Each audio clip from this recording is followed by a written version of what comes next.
Hi everyone. In this video I'm going to show you how we can tidy this model up a little bit. So I've got my picture, I've got my data points that I've added in manually, I've got a list with these points, then I've chosen to use a 5th degree polynomial as the function to try and fit this. There it is. Now what I want to do is stop the orange line from going beyond this point at the left and going beyond here at the right. I'm going to restrict the domain. So I'll name a new function g, and then I'll start to type the word function. There it is. And this is the one. I need to give it a function with a starting and an ending value. So the function I'll give it to work with is f, the orange one. Then I think I only want to start here from about maybe 4.2. We can adjust this afterwards if we're not quite happy. And I want to go across here to probably about 12.2. And then I hit enter, and I get this new green line drawn on the graph. And if I just click that dot there, the orange one, the visibility changes. So the orange one's gone. Now that's my model. And I've restricted the domain. It maybe went a little bit too far here on this end.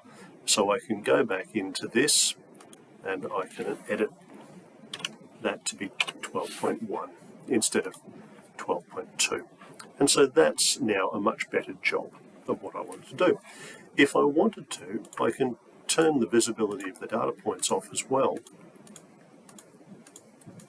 If I was presenting this to a client, I'd be saying, well, that's my function and it's trying to match the curve that was on the diagram. And it's reasonably good. Visually, I can see it's a bit off there and it's probably a little bit off there. If I zoom in, you'll see that it's not a very good fit there. It's pretty good along here. But there must be a better way than just saying it's pretty good. And there is a better way. There is a concept mathematically called the coefficient of determination, and it's symbolized with r squared, and the formula, you guessed it, is r squared, and I need to give a list of points and a function. So I'll give it list 1, and then the function is g, and there is my r squared value, 0.99974. So that's a very high value. The best would be 1 and the worst would be 0. But this is very close to 1, so it's a very good function to match the data points, but it's not a perfect fit. Now if I turn my data points on, it's a bit hard to really see. It looks like it's hitting the data points, but if I zoom right in, you can see that the model is going close to but not exactly through the data point, and that's the idea of fitting a function. You want a function that goes as close as it can, and if I try that one, I'm sure it was missed that one. It's missed, but it's not missing by very much. Now, the little discrepancies are called residuals, and I can create a residual plot. So here's the word, residual plot. I give it a list of points and a function. The list of points is list 1, and the function is g. And now I've got all of these points along the horizontal axis, which represent the residuals. Now, let me zoom in closely here on point H to show you what I mean. Point H was a tiny little bit above the model. So that vertical distance there is the residual. Now, if I zoom all the way back out until I can see the residual that belongs to point H, that residual is a little tiny bit above 0. That vertical distance there represents how much point H missed the function.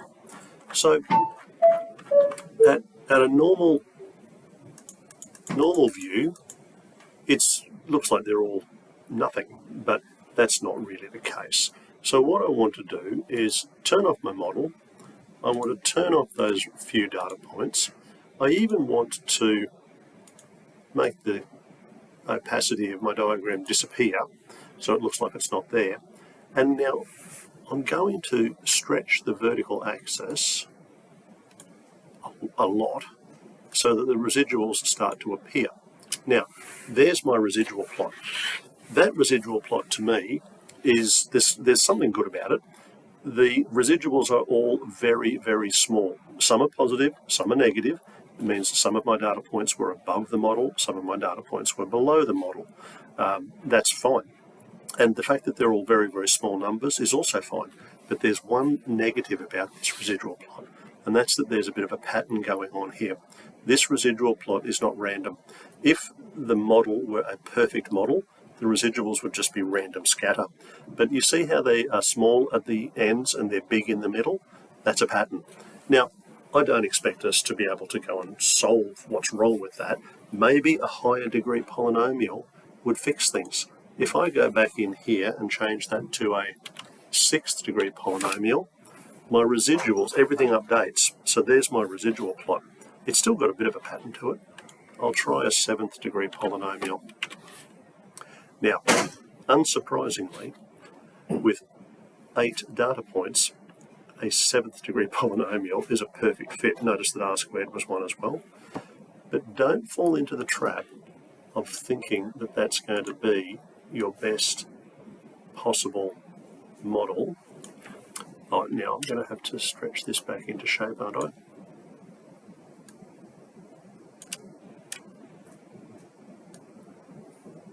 So it looks somewhat like what I need.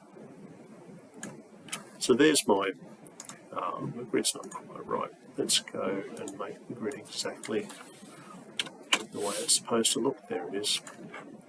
So you can see the model is still not necessarily the best fit. The correlation, see the r squared value is 1, the residuals are all 0, but maybe a 7th degree polynomial just isn't the right function for this curve. It's good, but maybe it's still not perfect. And that's okay. All right, that is just a bit of an introduction to the idea of residuals and r squared values and how you can go about displaying these things in GeoGebra. Thanks for watching.